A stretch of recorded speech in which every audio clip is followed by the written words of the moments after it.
A California mother now facing felony charges, including involuntary manslaughter, after police say her 14-year-old son hit and killed an 81-year-old veteran while riding an e-motorcycle. This putting a spotlight on e-bike safety and how much legal risk parents can face. Just last week, a 13-year-old boy was killed in a separate crash involving a similar vehicle. And across Northern California, there are growing concerns about teens being hurt as more young riders take these electric two-wheelers onto busy streets. Amazon is now blocking sales of certain high-speed models in California after warnings from state officials and Attorney General Rob Bonta, who is calling for clearer safety guidelines. California attorney Lim Garcia is now representing several families dealing with the fallout of these crashes, and he explains what parents need to know as the law starts to catch up.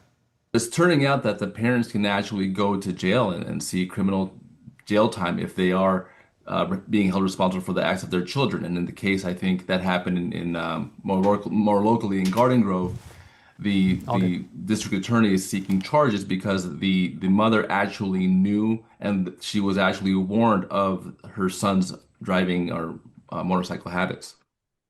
So for the parents watching this, maybe considering an e-bike purchase, what is the simplest way to tell the difference between a legal e-bike and an illegal high-speed motorcycle?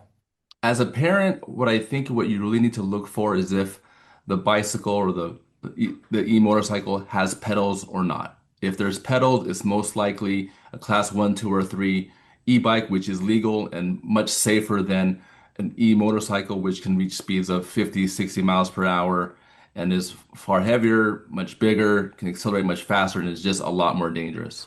And I know you've been watching what lawmakers have been doing. Talk about the upcoming legislation, new rules that could affect riders, parents, even retailers here in Northern California. The upcoming legislation is that class 2 and 3 e-bikes will be required to register with the DMV. So this can cause more red tape, more legal safety issues, and making sure that the people that get the e-bikes are registered, and there's more red tape, which means that they most likely will have to have title registration, and they'll just be more cautious when purchasing the bicycle. Finally, what would you say to a parent who is on the fence about letting their young teen ride, whether it's an e-bike or an e-motorcycle, considering the dangers posed and the legal liability that come with it?